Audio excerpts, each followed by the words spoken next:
Bonjour à tous et à toutes et bienvenue sur le Bon MJ. Dans cette vidéo, je continue à vous parler du world building de mon univers maison et je suis parti en couille. Donc, la dernière fois, je vous avais parlé un peu de comment j'avais abordé le truc de manière très large. Donc j'ai commencé à m'éparpiller et puis il y a des trucs sur lesquels je zoome, des trucs sur lesquels je fais des dessins, etc.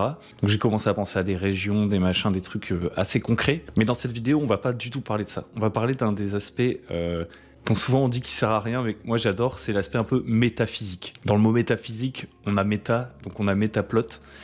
C'est les trucs qu'on joue jamais en fait, hein. Concrètement, les métaplots, la métaphysique et tout, c'est rarement mis en avant dans le jeu. Mais moi je trouve que c'est fun à créer, et puis ça permet de justifier des trucs. Par exemple, pourquoi la magie existe, pourquoi les choses se passent comme ci, comme ça. Moi j'aime bien ce côté-là. Du coup on va parler de ça. Donc dans un premier temps, je vais vous expliquer un petit peu ce que je voulais justifier, qu'est-ce que je voulais retrouver dans le côté métaphysique de cet univers. Et dans un second temps, je vous montrerai avec des schémas que j'ai fait les plus simples possibles pour que même un enfant il puisse à peu près comprendre comment ça marche. Alors c'est pas que je vous prends pour des débiles, c'est juste que les trucs métaphysiques en général on comprend rien. Même moi des fois je me perds dans comment je m'étais figuré le truc, et donc faire ces dessins tout simples, bah ça va me servir à moi même en fait pour me rappeler vraiment le sens que j'essaie de donner aux choses, vous voyez. Parce qu'on va partir d'un peu loin. Je suis parti de quelque chose d'un petit peu plus, pas hyper complexe, mais quand même plus complexe que le simple fait que, je sais pas, il y ait des dieux qui soient apparus dans le vide et qui aient créé le monde, vous voyez ce que je veux dire? Donc du coup, moi, une idée que j'aime vachement, en général dans les fictions, même philosophiquement parlant, c'est le fait qu'il y ait des prophéties autoréalisatrices. Que dans l'humanité, lorsqu'on se met à croire à quelque chose, on adapte tous notre comportement à cette chose et ça change définitivement le monde. Par exemple, si je pense qu'il y a des divinités, bah, je construis des temples, je fais peut-être des guerres au nom de ces divinités, j'en sais rien. Si j'ai peur de la mort, bah, très certainement que je vais faire des choix différents de si je suis immortel. Le fait d'avoir peur de la mort, ça va m'amener à imaginer ce que c'est, qu'est-ce qui peut se trouver après la mort, etc. À avoir peur du temps qui passe et donc du coup à être impatient, par exemple, j'en sais rien. Vous voyez ce que je veux dire? Tout ce qu'on n'explique pas, en général, ça génère des croyances, et ces croyances, elles génèrent des comportements. Et j'aime beaucoup cette idée. Avant d'aller plus loin, je voulais remercier rapidement les nouvelles personnes qui ont rejoint le Tipeee, qui ont soutenu sur Tipeee. Vous êtes maintenant 10. J'espère qu'on va être de plus en plus nombreux. Je commence à réfléchir à ce que je pourrais faire en fonction de l'évolution de ce Tipeee. Évidemment, il y a des dons qui sont ponctuels, mais il y en a d'autres qui sont récurrents. Et je pense qu'à partir d'un certain, je sais pas encore exactement le seuil que je veux atteindre, je vais faire une petite série de vidéos sur des petites techniques toutes simples visuelles que j'ai pu trouver à droite à gauche ou que j'ai pu créer moi-même pour faciliter soit la création de scénarios, soit la création de maps, en tout cas pour visualiser plus facilement des concepts simples en fait qui permettent de surmonter le fameux syndrome de la page blanche et de commencer à créer si vous avez un blocage, ne serait-ce que parce que vous avez peur de dessiner des cartes ou que sais-je encore. Donc toute une petite série sur une approche un peu plus visuelle de la préparation de parties de jeu de rôle. Pour l'instant c'est au stade d'idée, j'espère que ça en motivera certains d'entre vous à rejoindre le Tipeee et je remercie par avance tous ceux qui voudront soutenir la chaîne, ça fait très plaisir. Ensuite, il y a un autre truc que je voulais mettre en avant plus spécifiquement, c'est justement cette peur de la mort. C'est vraiment le fait que dans l'histoire, à plusieurs moments de l'histoire de cet univers, en fait, la peur de la mort et la peur de perdre son immortalité ou de disparaître, etc., ce soit en général l'élément déclencheur des plus grosses catastrophes. Donc ça, c'était un truc important. Et le troisième truc qui était assez important pour moi, c'était que pour la magie, il y ait une explication, alors qui sera forcément métaphysique, métaphorique, parce que la magie ça s'explique pas vraiment. Après on peut inventer un système de science, de machin et tout, mais au final on finit toujours par se demander est-ce que c'est l'œuf ou la poule qui a fait apparaître la magie. Vous voyez, on a rarement une explication nickel. Même quand c'est les dieux qui créent la magie, on se dit qui c'est qui a créé les dieux, et quand on sait qui c'est qui a créé les dieux, qu'est-ce qui a créé ce qui a créé les dieux. Vous voyez, c'est des questions infinies. Donc moi ce que j'aime bien, c'est qu'il y ait un symbole fort. Il y a des symboles forts qui apportent un vocabulaire, etc., qui peuvent être cool pour parler de la magie. Par exemple, si votre magie vient d'un cristal, on imagine vite qu'on peut briser le cristal, ou que le cristal peut s'éteindre s'il est illuminé, ou que ce cristal il est enfermé quelque part, que c'est le cœur du monde, vous voyez ce que je veux dire? Si c'est un arbre, on peut imaginer que voilà, il a des racines profondément enterrées, mais qu'on peut le brûler, qu'on peut lui casser ses branches, etc. Vous voyez le délire? Et du coup, j'aime bien l'idée du fleuve qui inlassablement se déverse comme ça, parce qu'il y a une linéarité dans l'idée du fleuve. Donc je me suis dit que la source d'énergie pour la magie, etc., dans cet univers, ce serait un fleuve. Ça, c'est une chose. J'aime bien les idées qu'il y a autour, parce qu'un fleuve, vous voyez, il y a, déjà dans son nom, il y a source d'énergie, vous voyez. Puis il y a cette énergie qui s'écoule à travers le monde. Un fleuve, ça a deux rives aussi, donc ça, tout de suite, il y a une dualité. Il peut y avoir deux mondes qui s'observent chacun sur une des différentes rives de ce fleuve. Ce que j'aime bien aussi avec l'idée du fleuve, c'est que comme il coule, il a une direction. Il a un point de départ et un point d'arrivée. Et ça, c'est le temps qui s'écoule pour moi. Vous voyez ce que je veux dire? J'ai l'impression de dire n'importe quoi et d'être fou. Dites-moi que c'est cool. Donc il y a un côté destiné, vous voyez, dans le fleuve, l'écoulement du temps. Et donc, il nous amène l'énergie du changement, nous amène indubitablement vers une fin, la mort. La mort, l'immortalité. Souvenez-vous de ce que j'ai dit avant. Et puis ce que j'aime bien aussi avec le vocabulaire autour du fleuve, c'est qu'on a l'affluent, le défluent. On peut imaginer qu'il y a des cours d'eau du fleuve qui peuvent être détournés. Peut-être même qu'il y a certaines entités qui vont pouvoir littéralement créer des digues, etc. sur ce fleuve pour essayer d'en contrôler l'énergie. Et donc on va venir puiser dans ce fleuve pour chercher du pouvoir. Et puis si ce fleuve effectivement est détourné, et ben on va pouvoir faire couler l'énergie du fleuve sur l'une de ses rives ou l'autre. Le fleuve peut aussi s'inonder et donc son énergie déborde sur le monde, etc. etc. Donc ça c'était un peu les trucs symboliques. Et ensuite il y a la magie. Donc la magie, moi j'aime bien pouvoir justifier différentes formes de magie avec un concept central assez fort quand même. Et dans les choses que je voulais justifier, je voulais qu'il y ait une magie traditionnelle. Donc traditionnelle, c'est-à-dire que littéralement en répétant des gestes, en créant des croyances, etc. Et ben on finit par instaurer une forme de magie. Donc que les croyances, à force qu'on croit en quelque chose, ça change le monde, non seulement parce qu'on va répéter des actions, genre prier une divinité tous les jours, etc. Donc ça va créer un culte et tout, ça va littéralement changer le monde d'un point de vue purement matériel. Mais je voulais que ça aille plus loin que ça, et donc j'aime bien l'idée, vous savez, qui est pas tellement nouvelle, qu'il y a dans plusieurs univers de fantasy, où par exemple les dieux existent parce qu'on y croit, ou la magie existe parce qu'on y croit. Et donc quand il y a des traditions qui s'installent, forcément, si ça change littéralement le monde et ça change comment fonctionne la magie, et que si je crois que ce sortilège fonctionne et que des gens y croient depuis des générations, ce sortilège fonctionne, ça fait que l'évolution de la société et les différentes cultures vont pouvoir avoir vraiment des types de magie différents, et ça va pas être lié intrinsèquement à l'étude d'une science ou à une magie parfaitement réglementée. C'est une magie basée sur la croyance. C'est différent d'une magie purement divine comme on pourrait avoir dans certains jeux où on considère que c'est les dieux qui donnent la magie aux mortels. Non, là c'est les mortels qui croient en l'existence des dieux et qui croient dans le fait que les dieux puissent leur donner de la magie, et de ce fait ces dieux existent et cette magie existe. Mais évidemment ça c'est complètement méta, c'est-à-dire que les joueurs peuvent le savoir, mais leurs personnages ne le sauront très certainement jamais, à moins qu'ils jouent au plus haut niveau du jeu, vous voyez ce que je veux dire. C'est juste pour justifier l'existence de différentes formes de magie. Et après, j'aime bien l'idée quand même qu'il y a un côté don, qu'il y ait des gens qui arrivent et d'un seul coup, ils sont capables de tout faire avec la magie, du coup, ils sont particulièrement dangereux, particulièrement recherchés, et ils peuvent bouleverser le cours de l'histoire, ils peuvent être vus comme des élus par ceux qui pensaient que la magie fonctionnait de telle manière grâce à des codes, et qui d'un seul coup voient un mec qui se pointe et il lance des sortilèges à tire-larigot, là. Et donc j'aime bien l'idée qu'avec le fleuve, on peut avoir le sang du fleuve, vous voyez, le fleuve coule dans les veines de certains individus, et eux, c'est des game changers. Ils ont en eux l'énergie du changement, et ils peuvent renverser la balance du monde. Un peu comme le sang ancien dans The Witcher, par exemple. Donc voilà, là c'était un peu la liste de mes envies métaphysiques, si vous voulez. Maintenant, je vous propose qu'on aille voir du côté de... Parce que même s'il y a tous ces concepts-là, j'aime bien qu'il y ait une sorte de petit mythe. Donc du côté du petit mythe que j'ai fait avec mes petits dessins d'enfants, là, entre guillemets. Donc ce que j'ai dit, c'est que j'ai voulu créer la dualité avec les deux rives du fleuve, et donc j'ai commencé par penser un schéma vraiment basique de comment, si vous allez dans le temple le plus ancien du monde, vous pouvez avoir une sorte de représentation de ce que c'était le monde à sa genèse, presque. Et donc en fait le monde c'est quoi? C'est deux sphères, la psyché et la matière. Alors vous fiez pas trop au code couleur parce que je l'ai inversé ensuite, c'était juste pour mettre des noms un peu ésotériques, stylés, et rendre le truc plus visuel. En gros on a un monde de la psyché, un monde de la matière qui sont séparés par le fleuve qui s'écoule entre deux. Le fleuve il vient d'une source que je traite pas dans mon jeu, c'est la limite que j'ai posée à l'aspect métaphysique, parce qu'il faut forcément en poser une, parce que l'œuf ou la poule, encore une fois. Il a une source et puis il s'écoule jusqu'à tomber dans une mer du vide, et donc littéralement la mort, la disparition, il n'y a plus rien. Et ce fleuve, j'ai décidé qu'il serait parcouru par des créatures primitives, vous savez, un peu les très très grands anciens, quoi. Un peu, j'ai plus pensé en termes d'une créature un peu genre Magohamoth à l'Enfeuse de Troie. Donc c'est vraiment des sortes de gros animaux primitifs, hyper intelligents, hyper lents à réfléchir, qui voient pas du tout les choses venir, etc. Et qui inlassablement voyagent dans le fleuve, donc traversent littéralement l'énergie, donc c'est des créatures mythiques. Et puis malheureusement à chaque fois ils tombent au fond du fleuve dans la mer du vide et ils meurent. Et un jour, alors le fleuve s'appelle Abara, c'est une ref à un livre de Clive Barker que j'ai lu quand j'étais petit et où j'adorais l'esthétique, un livre illustré que j'ai retrouvé d'ailleurs récemment grâce à l'un d'entre vous sur Discord, grâce à Joss. Bref, je diverge.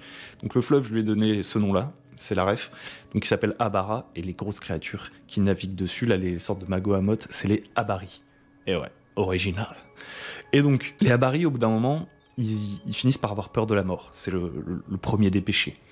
Et donc, comme ils ont peur de la mort, ils décident de casser l'éternel recommencement de leur vie qui consiste à descendre le fleuve. Et évidemment, ça va tout changer. Parce que jusqu'à maintenant, la matière et la psyché étaient bien séparées.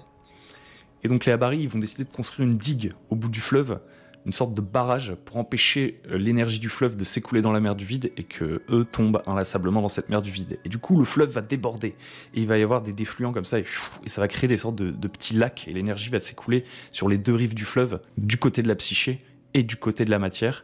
Ça va créer des petits lacs qui, de fil en aiguille, vont créer des sphères de réalité, tout simplement. La sorte de multivers, vous voyez ce que je veux dire. Comme le fleuve, il s'écoule sur les deux rives, il connecte maintenant littéralement les deux rives. Et donc la psyché et la matière vont petit à petit se rencontrer. Donc les Abari, eux, ils vont aller se mettre dans les petits lacs, là, et puis ils vont commencer à pouvoir profiter de leur immortalité. Ils ne sont plus destinés à tomber au bout du fleuve.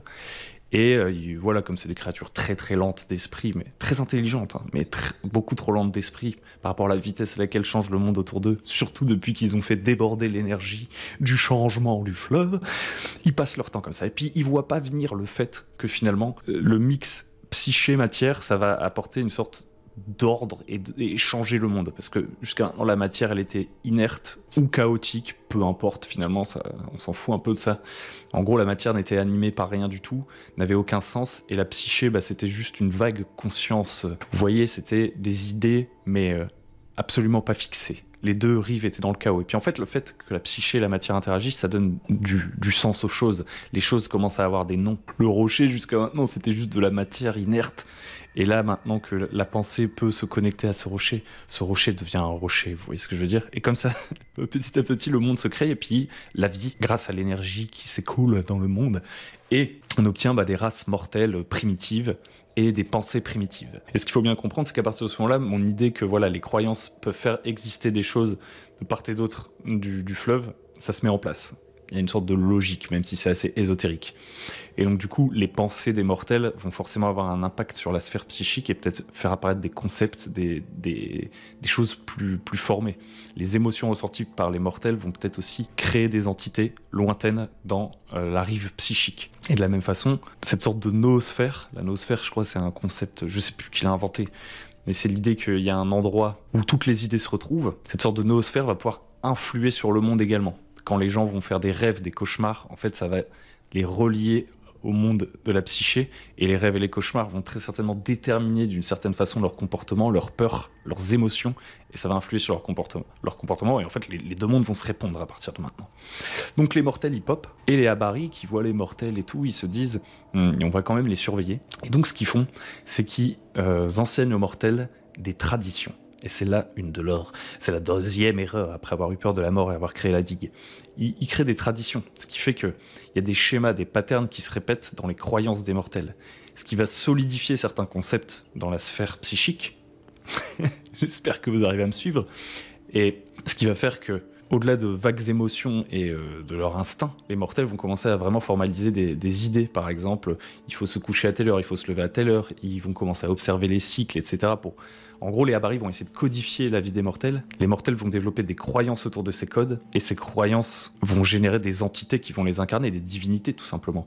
Si les Abari apprennent aux mortels l'agriculture, les mortels commencent à croire en un dieu de l'agriculture, etc. Et donc les Abari vont pas parfaitement contrôler les traditions. Toutefois, en créant ces traditions, ils créent déjà les premiers sortilèges, etc. Puisque les croyances vont donner lieu à des formes de magie. Bref, le monde y tourne un peu comme ça, et puis voilà, les Abari se rendent compte que c'est pas si simple que ça de contrôler les mortels. Ils veulent pas les détruire, parce que les Abari sont pas forcément foncièrement mauvais, et ils pensent être largement au-dessus de la masse. Pour autant, pour les contrôler, ils vont créer des créatures, ou plutôt des sortes de mechas, si vous voulez, de fétiches, de créatures qui, a priori, ne sont pas censées être douées de conscience, vous voyez, pour surveiller les mortels. Ces créatures, a posteriori, elles me serviront à avoir des énormes monstres, des très anciennes entités, etc. dans mon univers. Et donc, on les appellera les très anciens. Et c'est le nom que leur donnent les gens qui sont contemporains de mon univers au moment où je raconte vraiment mes histoires. Et donc, ces très anciens, bah voilà, c'est un peu comme les titans, en fait, vous voyez. Et ils sont censés surveiller un peu les mortels, et ils sont pas doués de libre arbitre. C'est juste des machins conçus pour surveiller les mortels. Malheureusement, les deux sphères matérielles et psychiques interagissant entre elles, les très anciens vont peu à peu prendre conscience d'eux-mêmes et du fait qu'ils soient pas libres, et donc ils vont essayer, évidemment, de détruire leur créateur. À ce moment-là, les Abari, ils réagissent pas très vite, donc il y a déjà des Abari qui meurent et tout, ils sont de moins en moins nombreux, mais les derniers Abari survivants, ils vont décider d'octroyer un pouvoir supérieur aux mortels, créer des sortes de héros, des gardiens, des élus qui vont se battre pour eux. Donc là, on est vraiment... Là, pour le coup, on retombe bien dans des trucs un peu mythologie grecque et tout, avec les dieux qui ont leurs héros, machin. Sauf que bon, les Abari, c'est pas vraiment des dieux, c'est des gros poissons intelligents. Bref, les Abari, ils décident de créer à partir de l'énergie du fleuve et de faire couler dans le sang de certains des mortels le sang du fleuve. Et ils créent comme ça des races donc qui ne seront pas les très anciens, mais du coup les anciens. C'est un peu la deuxième génération, vous voyez. Et les anciens, bah, ils ont des pouvoirs très puissants, parce qu'ils dépendent plus des traditions, etc. Les Abari leur ont donné une pleine confiance, ils leur ont donné beaucoup de pouvoir, et en plus en faisant couler comme ça le sang du fleuve dans leurs veines, ils les rendent quasi immortels, ils leur donnent une immense longévité, mais en tout cas ils leur promettent l'immortalité. Et donc parmi ces anciens, bah, on va avoir toutes sortes d'autres races. Ça va me permettre de créer une deuxième génération de races, de monstres et d'entités spéciales dans mon univers à terme. Et notamment, on trouvera les elfes. Donc c'est plutôt ce genre de catégorie. Vous voyez, très anciennes civilisations, peut-être des vampires, des nécromances, ce genre de délire. Bref, les gens de cette génération-là, ils sont au service des Abari. Ils ont reçu leur faveur et ils repoussent les très anciens, les méchants robots. Suite à quoi, ils font des civilisations et tout doucement, ils commencent à devenir un peu les tuteurs des mortels plus primitifs, ceux qui n'ont pas le sang ancien et qui sont bernés par la tradition. Et puis, de fil en aiguille, de l'autre côté du fleuve, évidemment, on a les désincarnés. C'est comme ça que je les ai appelés. C'est en gros tout ce qui va être les dieux, tout ce qui va être de la sphère psychique, mais qui va commencer à prendre forme, parce qu'on va lui donner un visage, parce qu'on va commencer à avoir des idoles, on va représenter l'amour par un cœur, on va représenter la poésie par une fleur, la guerre par un homme musculeux armé d'un glaive. Vous voyez le délire? Plus on conceptualise et on se figure les idées, plus elles se solidifient et elles prennent véritablement une existence dans la sphère de la psyché, et on a vraiment des dieux qui apparaissent plus ou moins. Et en fait, ces entités naissantes là dans la psyché qui se précisent de plus en plus, elles se rendent compte de leur dépendance aux mortels. Et elles se rendent compte de la dépendance des mortels aux Abari, et du fait que toute leur existence pourrait tomber en ruine si les mortels venaient à disparaître sur un coup de colère des Abari, sur un accident finalement. Et donc, ils vont tout doucement influencer les elfes et les autres anciens, en leur montrant que finalement leur immortalité ils la doivent aux Abari, et qu'à tout moment les Abari pourraient décider de la leur reprendre. Et ils vont les convaincre petit à petit d'éliminer les Abari pour éviter ça. Classique. Et donc là, à nouveau, la peur de la mort entraîne un cataclysme. Donc les anciens vont se diviser. Moi, j'ai posé le truc en mode il peut y avoir un multivers, mais j'ai quand même déjà pensé à un monde précis quand même, et donc pour moi les anciens c'est surtout les elfes, et donc les elfes noirs ils vont décider d'assassiner les Abari et de se baigner dans leur sang. Ce qu'ils vont faire, ils vont comploter, tuer les Abari, se baigner dans leur sang et obtenir encore plus de pouvoir du fleuve. Et du coup il va y avoir une guerre entre ceux qui voulaient servir les Abari et ceux qui ont eu peur de la mort, et qu'on leur reprenne le cadeau qu'on leur avait offert, et qui ont décidé de tuer les Abari, les elfes noirs. Et donc cette guerre, forcément, elle est cataclysmique, hein, classic shit of a fantasy story. Et du coup, elle va détruire toute forme de civilisation, les humains et toutes les autres races un petit peu laissées de côté, qui comprennent pas trop ce qui se passe et qui sont toujours bernés par les traditions. Ils vont se disperser, les elfes vont ressortir évidemment extrêmement affaiblis, et puis de cette dispersion, de ce chaos, va naître une multitude, une constellation de nouvelles idées. Et c'est là un peu que, on pourrait dire, la genèse, ou en tout cas la partie vraiment préhistorique de notre histoire va plus ou moins s'arrêter. J'ai pas besoin d'aller plus loin, j'ai même pas besoin de reprendre juste à partir de ce moment-là pour commencer à expliquer l'évolution du monde. Ça, c'est vraiment le mythe fondateur, vous voyez, le truc dont tout le monde se fout, sauf éventuellement si vous faites une campagne à très haut niveau qui permet d'accéder aux plus hautes sphères de conscience, ou si vous jouez, si vous décidez de jouer le métaplot. Mais moi, c'est pas mon but. Moi, tout ça, c'est juste un délire perso. qui justifient des éléments de mon univers. Donc il va y avoir multitude de tribus, de clans qui vont commencer à croire en un tas et un tas de trucs, ce qui va créer une constellation de petites divinités un peu insignifiantes. Et puis évidemment, après on va avoir des cités-états, etc. De ce côté-là, moi je préfère suivre un peu l'évolution classique de notre civilisation occidentale, c'est ce que je connais le mieux, quitte à aller chercher des trucs dans d'autres cultures aussi pour le kiff de temps en temps. Mais comme ça, je trouve que c'est plutôt cohérent.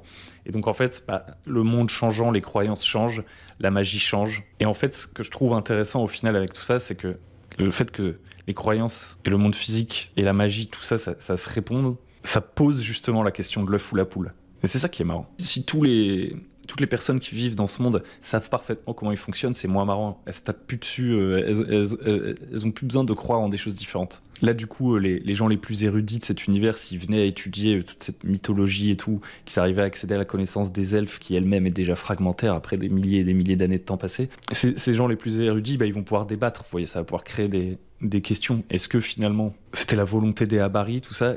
Qu'est-ce qui a créé les Abari? On ne sait pas. Est-ce que c'est vraiment le début de l'histoire? Est-ce que c'est vraiment les hommes qui créent les dieux via leurs pensées? Ou est-ce que c'est les dieux qui dirigent les pensées des hommes pour les contrôler et renforcer leur propre pouvoir, puisque en croyant en eux, les hommes les renforcent? Bref. Et aussi, ce que je kiffe dans cette idée et que j'aime beaucoup, c'est qu'il y a toujours des anciens et des très anciens qui ont quand même assisté à tout ça et qui vont pouvoir faire des très bons méchants ou des très bonnes factions qui complotent. Ils peuvent quand même tirer les ficelles dans l'ombre parce qu'ils ont vu comment les Abari contrôlaient les humains en implémentant des traditions, etc. Et donc les elfes, eux, ils font la même chose. Ils essayent de tirer les ficelles. Ils sont plus très puissants, mais ils tirent les ficelles dans l'ombre pour essayer de manipuler les humains, créer des civilisations à leur image, etc. Et puis il peut y avoir aussi, grâce à ces petits concepts, des délires de si à un moment donné tout le monde se met à croire en un seul et même dieu, ça risque d'être le bordel. Vous pensez pas? Parce que ça va créer une entité surpuissante dans la sphère de la psyché. Et d'ailleurs, c'est pas anodin si j'ai appelé les trucs dans la sphère de la psyché les désincarnés, parce que évidemment, comme ils savent qu'ils dépendent des croyances des mortels et des créatures qui vivent dans le monde de la matière, les désincarnés, eux, ce qu'ils voudraient, c'est s'incarner et obtenir l'immortalité, parce qu'ils ont peur de mourir, encore une fois, et de disparaître. Et si on croit suffisamment en eux, vous l'aurez compris, le fait de croire, ça change le monde. Si on croit suffisamment en eux, ils vont potentiellement avoir un avatar d'eux qui va apparaître. Alors évidemment, il faudrait que beaucoup de gens croient en eux pour qu'ils arrivent à s'incarner. Puis évidemment, on peut avoir le délire avec les deux rives, encore une fois, de l'inverse. Le mec qui a peur de la mort dans le plan matériel, qui sait qu'il va mourir, peut-être qu'il veut qu'on crée un culte autour de lui, et qu'on croit tellement en lui que finalement, dans la sphère psychique, il y a une entité qui va être comme lui, qui va apparaître. Et donc même si dans l'absolu il va mourir au sens physique du terme, si son histoire est encore racontée pendant des siècles et des siècles, il pourra continuer d'influer sur le monde depuis la sphère de la psyché. Réussir à faire en sorte qu'on vous voue un culte, c'est un peu comme réussir à uploader sa conscience dans le cloud, dans les trucs transhumanistes, vous voyez. Bref, délire métaphysique, mais qui va me permettre de créer des gros méchants, des histoires mythiques, etc., qui vont sûrement apporter un peu de saveur et un peu de consistance au monde, même si je ne pense pas, mon objectif, ça va être vraiment, je pense, la première campagne que je vais essayer de jouer là-dedans, assez terre à terre et tout. Mais si mes PJ vont dans un temple oublié, ou s'ils commencent à lire des manuscrits qui peuvent les rendre fous, vous voyez, avec des connaissances sombres qui leur feraient reconsidérer l'existence même du monde, etc., j'aurai un petit délire à mettre entre ces lignes, si vous voyez ce que je veux dire. Donc voilà, dites-moi si c'était intéressant, si ça vous a inspiré. Sur ce, moi, je vous encourage à faire votre petit world building. Franchement, c'est rigolo. Vous faites des kiffs. Moi, là, je dessine des cartes et tout. Je vous disais, c'est rigolo. C'est rigolo. J'aime bien faire ça quand j'ai envie. C'est un peu méditatif. Bon, des fois, c'est prenant. Là, par exemple, le fait de faire les dessins, j'avais des petites turbulences neurales la nuit. J'arrivais pas à dormir. Mais là, le fait de vous l'avoir raconté, de l'avoir un peu posé, finalement, ça me libère. Vous voyez ce que je veux dire. Et je vais pouvoir aller sur d'autres trucs. Sur des nations, sur des machins. Bref, c'était un nouveau petit passage du journal de bord de World Building. J'espère que ça vous a plu. N'hésitez pas à liker, à vous abonner. Puis moi, je vous dis à très bientôt sur le bon MJ. Ciao, bye bye.